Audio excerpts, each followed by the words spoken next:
The most striking truth about the reassurance trap is that the person begging you for comfort is often the one holding you hostage.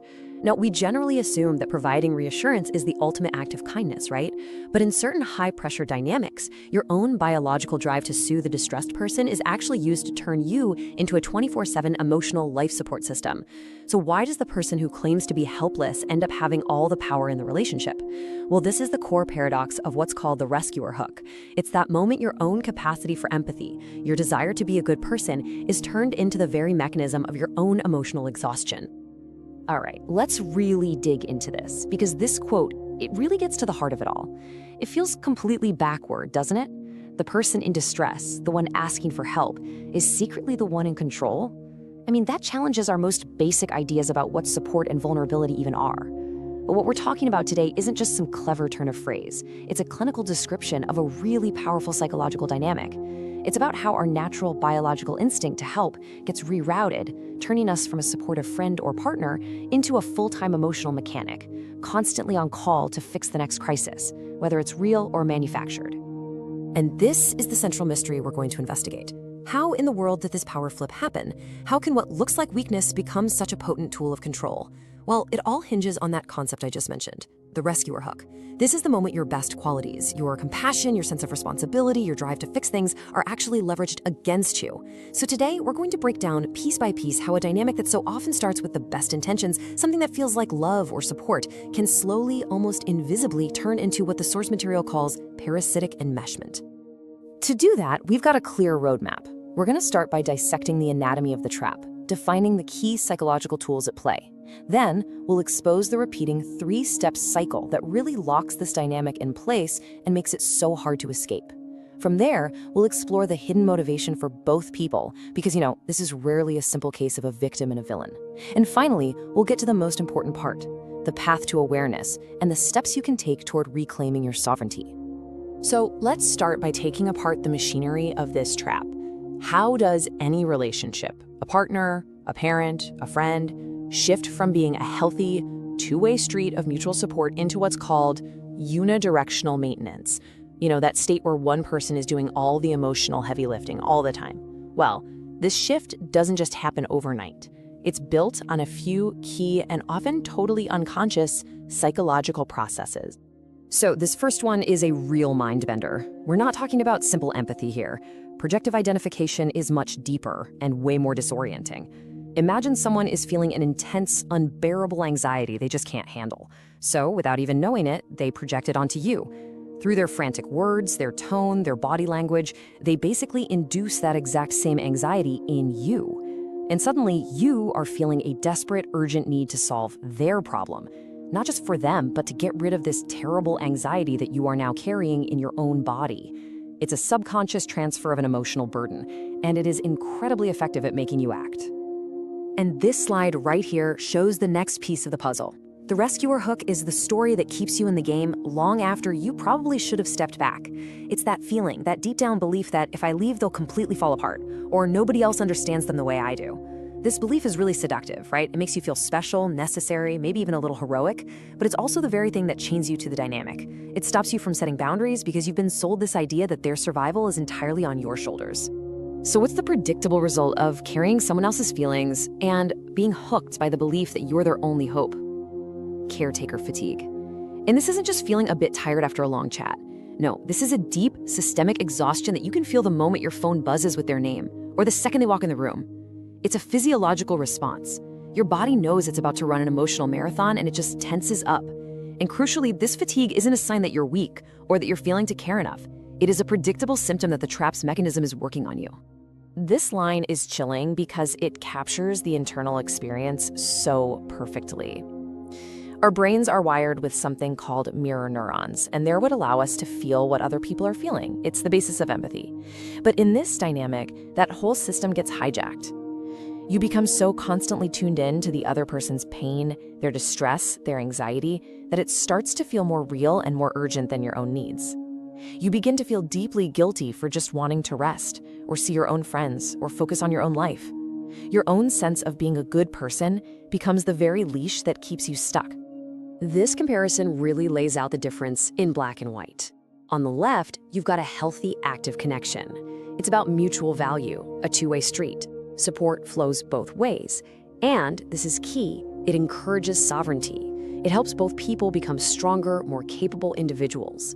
But on the right, you've got the reassurance trap, which creates this dynamic of passive feeding. It's all about unidirectional maintenance.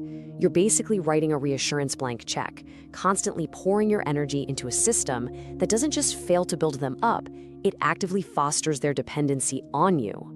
And this brings us to a radical, but really necessary, way of reframing the situation. The helplessness that you're seeing isn't just a state of being, it's a strategy. It might be an unconscious one, but it's a strategy. It acts like a social fortress, built to make sure the controller's needs and feelings are always the absolute center of the relationship. And from inside that fortress, they can effectively build a cage for your time, your energy, and your life, all while being able to say they're just the fragile, dependent one who needs your help. Okay, so we get the components of the trap now, the emotional transfer, the rescuer hook, the exhaustion that follows, but how do these pieces lock together into a machine that just runs on a constant loop? Why is it so ridiculously hard to break free? Well, it's because the trap isn't a single event. It's a constantly resetting cycle. So let's break down exactly how this cycle works, step by step. This three-step process is the engine of the whole trap. First up, you've got the bait crisis. A seemingly small problem, a weird text, a minor issue at work, is presented as an absolute catastrophe. This is designed to trigger your rescue impulse and test what's called your rescue threshold. Basically, how quickly will you jump in? Then comes step 2, the validation sink. Now, this part is crucial. Your first, second, maybe even 10th try at helping is shot down. You don't get it. That'll never work. This triggers a powerful psychological bias we all have called invested effort bias. The more you try, the more you need your efforts to work. You've already put in so much energy, you can't just give up now. Finally, just as you're about to burn out completely, you hit step 3, temporary satiation. They finally accept a little piece of your advice or they seem to calm down. Oh, you're right, thank you. I feel so much better. Your brain gets flooded with relief, a powerful chemical reward that it mistakes for success, for connection, for love. And that reward conditions you to play the whole game all over again next time. And the long-term effect of running that cycle over and over and over is what you see here. This is called chronic enmeshment. Your nervous system literally gets rewired. Their emotional state becomes the main barometer for your own.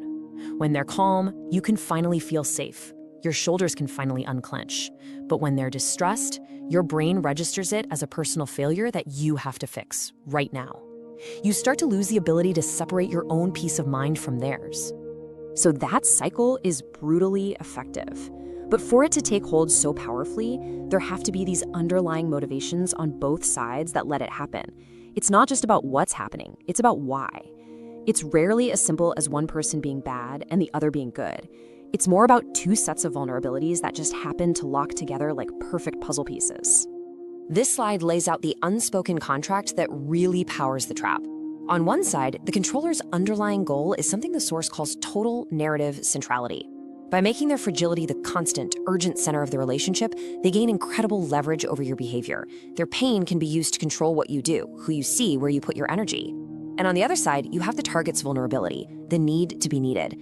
If a core part of your self-worth is tied to being a problem solver, a savior, well then this dynamic feels like a perfect fit, at least at first. You get to be the hero, the indispensable one.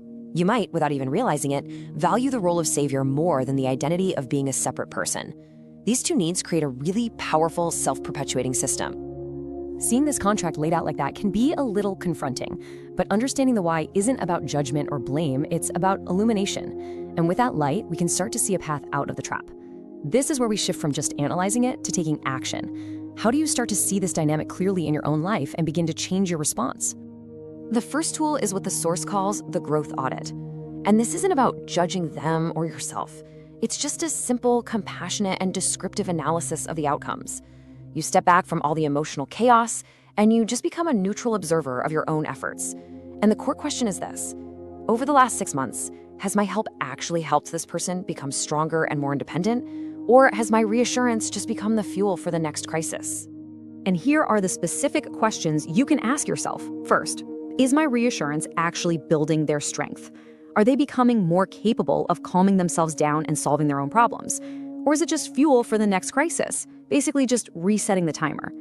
Second, Does my support lead to their tangible growth, or does it just lead to my profound exhaustion? And this last one, this one is absolutely crucial. Am I helping them fix the problem, or have I just become an external regulator for their feelings?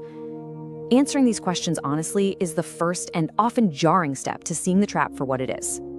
So once you have that awareness, you can start to practice a new skill. This next step is incredibly powerful. It's called empathetic neutrality. Now, this is not about being cold or detached or uncaring. It's actually a more sophisticated and ultimately more loving form of support. You validate their emotion. I can hear you're feeling incredibly anxious right now, and that sounds really hard. You connect with the feeling, but you stop short of taking on the problem. You don't offer to fix it. You don't jump into action. You just hold that boundary. That single act can interrupt the entire three-step cycle. And for anyone who's been in this situation and tried to set a boundary, this slide is so important.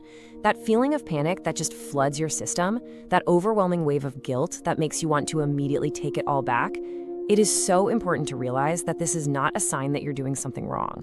It is a conditioned biological response. It's a withdrawal symptom from a form of social engineering. Your brain has been trained to react this way, and just recognizing that gives you the power to observe the feeling without being controlled by it.